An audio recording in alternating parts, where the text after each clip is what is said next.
I never thought it would come to this.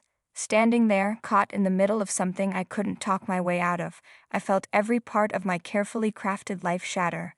My husband, Caleb, had always been so trusting, so steady. But now, the way he was looking at me, with disbelief, betrayal, and a cold fury I'd never seen before, made it clear that nothing would ever be the same. It started innocently enough. Or at least, that's what I told myself at the beginning. His name was Liam, and he was everything Caleb wasn't. Caleb was all about structure, about plans and routines. Liam? He was chaos in the best way. He made me laugh, made me feel alive in ways I hadn't felt in years. It wasn't supposed to mean anything. It was just a distraction, a way to escape the monotony of my life. But distractions have a way of becoming obsessions. I told myself I was being careful, that Khaled would never find out. After all, he was always working late, always caught up in his projects. He trusted me completely, and I took advantage of that trust without even realizing how much damage I was doing. Liam and I would meet in places Caleb would never think to check. We had our routines, our safe zones.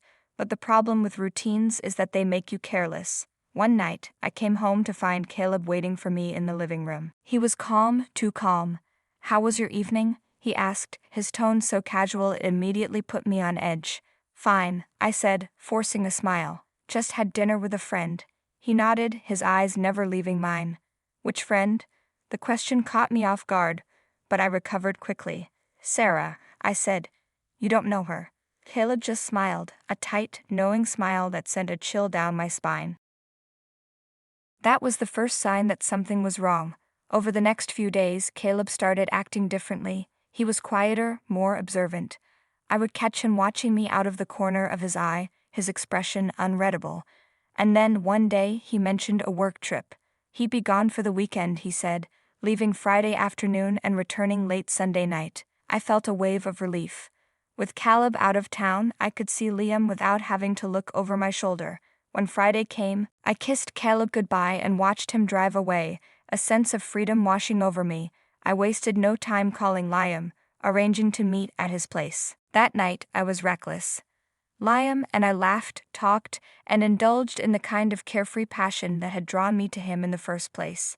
It felt like nothing else mattered, like the rest of the world didn't exist. But I should have known better. The moment Caleb walked into the room, my heart stopped. He wasn't supposed to be there. He was supposed to be hours away, busy with his work. But there he was, standing in the doorway, his eyes locked on me and Liam. I froze, every ounce of blood draining from my face. "Caleb," I whispered, barely able to get the word out. Liam, to his credit, or maybe his stupidity, tried to play it cool. "Hey man," he said, raising a hand in an awkward wave. "This isn't what it looks like." Caleb ignored him, his eyes never leaving mine. "Get out," he said, his voice low and deadly. Liam hesitated, glancing at me as if waiting for me to say something, but I couldn't. I was too shocked, too terrified of what Caleb might do. I said, "Get out," Caleb repeated, his tone leaving no room for argument. Liam grabbed his jacket and bolted, leaving me alone with the man I'd betrayed. For a long time, Caleb didn't say anything. He just stood there, his fists clenched at his sides, his chest rising and falling with barely contained rage. "Do you have any idea what you've done?" he finally said, his voice trembling with emotion. I tried to speak, to explain, but no words came out. What could I possibly say? "I trusted you," he continued, his voice rising. "I gave you everything, and this is how you repay me?" "I'm sorry," I said, my voice barely above a whisper. "Sorry." Caleb laughed bitterly. "You're sorry and that's it? Do you even understand what you've destroyed?" I wanted to tell him that it wasn't about him, that it had never been about him. But I knew how hollow that would sound. The truth was, Caleb had done nothing wrong. This was my failure, my selfishness, my inability to appreciate the life we had built together. He didn't give me the chance to explain. Instead, he walked out, slamming the door behind him. The next few days were a blur. Caleb didn't come home, and every attempt I made to contact him went unanswered. I stayed up all night replaying everything in my mind, trying to figure out how I had let things spiral so far out of control. And then, one evening, he came back. When Khaled walked through the door, he wasn't the man I remembered. There was a coldness in his eyes, a detachment that sent a shiver down my spine. He didn't say anything at first, just handed me a piece of paper. "What's this?" I asked, my voice trembling. "Read it," he said, his tone devoid of emotion. I unfolded the paper and felt my stomach drop. It was a list. A detailed account of every lie I'd told, every time I'd snuck away to see Liam, every little betrayal I thought I'd gotten away with. "I hired a private investigator," Caleb said. "I wanted to be sure before I confronted you. And now I am."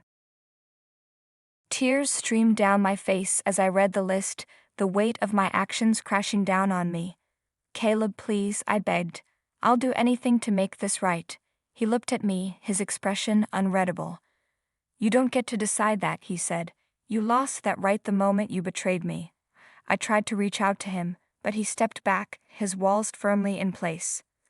"From now on," he said, "you live with the consequences of your choices." Caleb didn't leave me right away. Instead, he made it his mission to remind me every day of what I'd done. He stopped wearing his wedding ring, stopped introducing me as his wife. He became distant, cold, a shadow of the man I had once known. At first, I thought I could win him back, that if I showed him how sorry I was, he would forgive me. But Caleb wasn't interested in forgiveness. He wanted me to feel the same pain I had caused him, to understand the depth of my betrayal. And he succeeded. Months passed, and our marriage became a shell of what it once was. Caleb eventually moved out, leaving me alone in the house we had once shared. The silence was deafening, a constant reminder of everything I had lost. I don't know if Caleb will ever forgive me. Maybe he shouldn't. All I know is that I will carry the weight of my choices with me for the rest of my life. Some mistakes can't be undone. Some betrayals can't be forgiven.